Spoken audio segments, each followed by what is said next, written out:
Hey all, this is my first official movie review. Today I'll be reviewing Queen and Slim, a highly anticipated movie that just came out this Thanksgiving. So be sure and like, share, subscribe, put your little comments in the comments section, whatever it is that you're gonna say. If you like it, go ahead and hit that like button. Anyway, this is Queen and Slim, check it out. What if God wanted me to die and I messed up his plan? I don't think that's what he wanted. Hey, is this y'all? We have to go, now. It's all over the news. I support what y'all doing. It was self-defense. Power to the people. 187, two young suspects. Yeah, we in the Black Bonnie and Clyde. How you gonna outrun the police? We hide in plain sight. You like this? I don't know yet.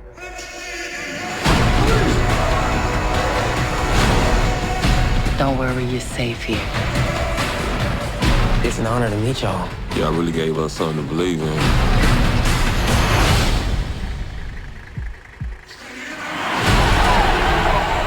I'm tired of playing it safe. I want to ride or die.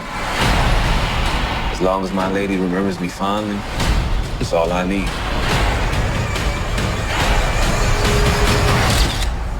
Thank you for this journey, no matter how it ends.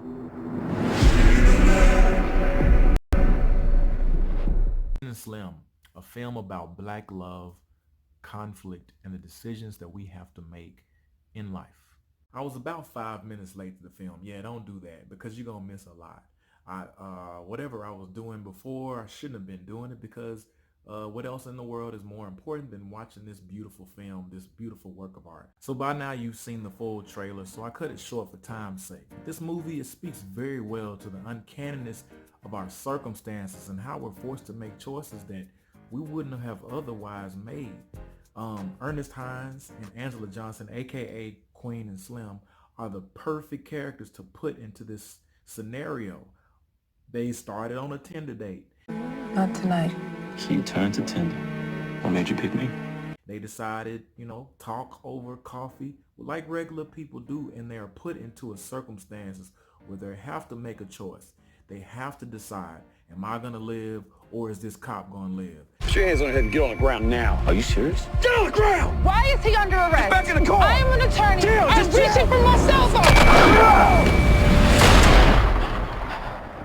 How many of us are put into that situation on a regular basis? It's just not regular. Much I can say about this work of art that is called Queen and Slim. I mean, it's visually appealing.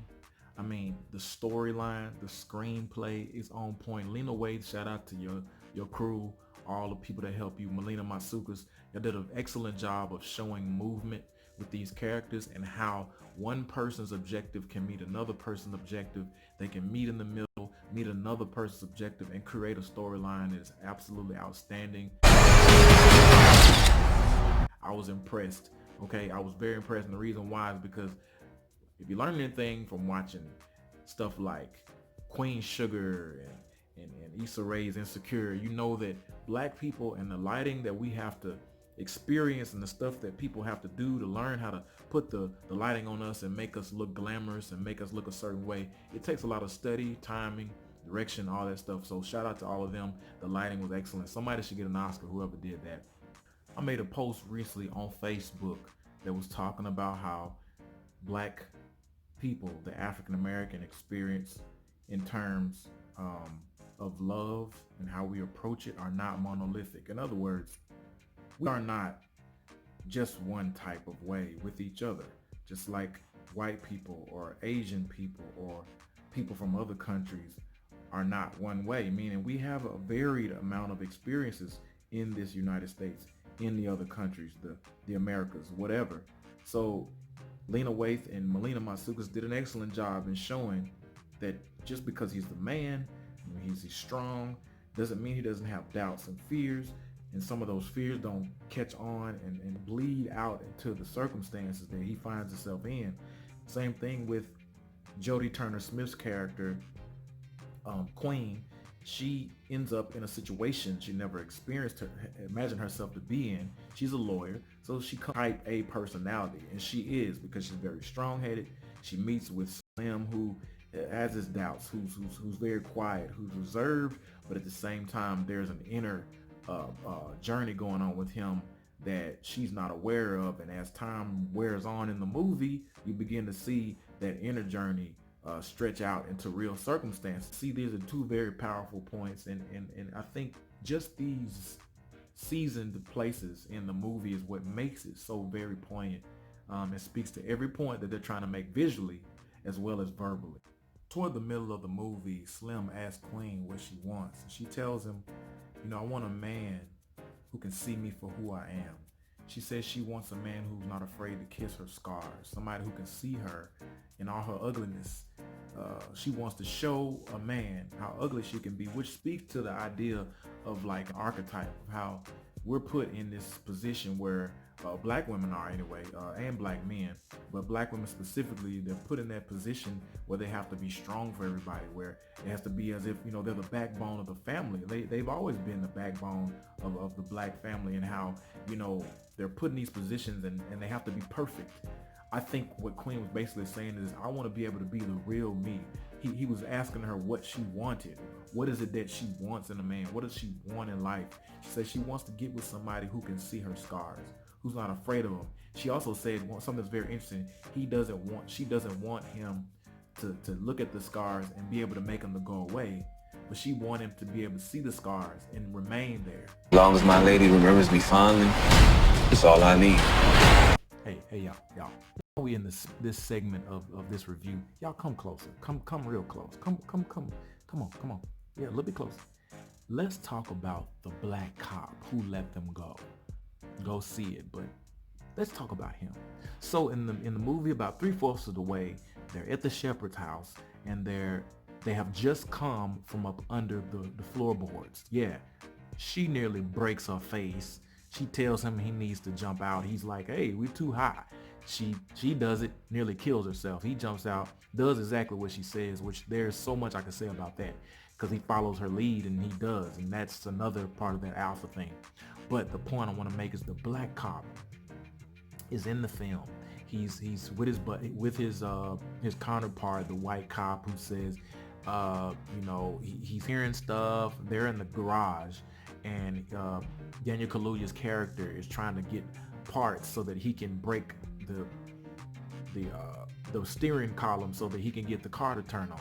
So the black cop hears something. He's like, and they're posting on duty because they're watching the house, the shepherd's house, to make sure that they don't come to that house. They're on the lam again. So the black cop decides to investigate. The white cop is like, sure, whatever. He goes back, and eventually he finds them.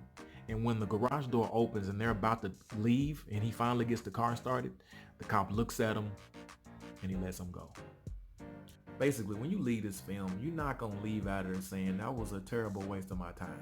You're not going to leave out of there and say, I want my money back. You're not going to say that. You're going to say, I really love this movie. Or you're going to say, man, that movie was very deep, but I didn't like the ending.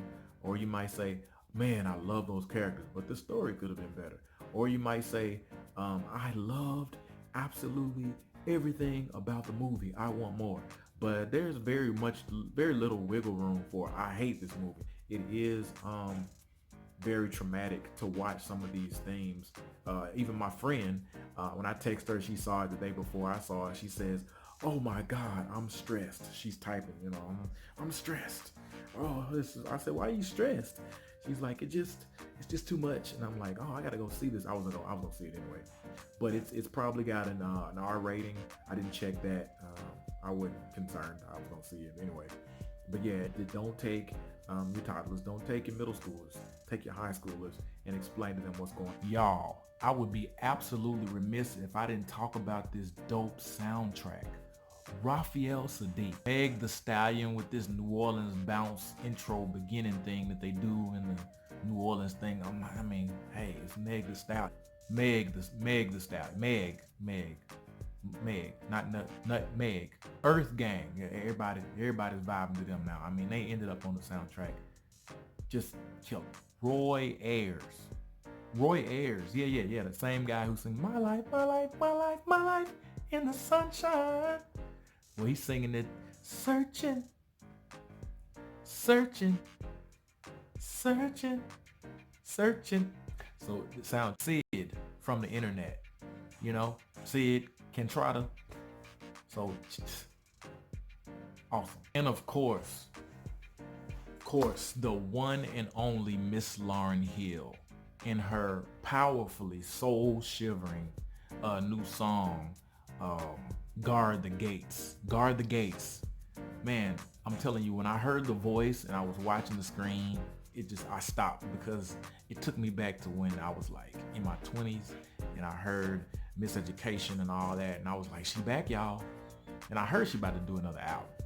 Burna Boy, I really haven't heard of him. I've just heard of him. He got this soul dance hall Jamaican vibe, you know.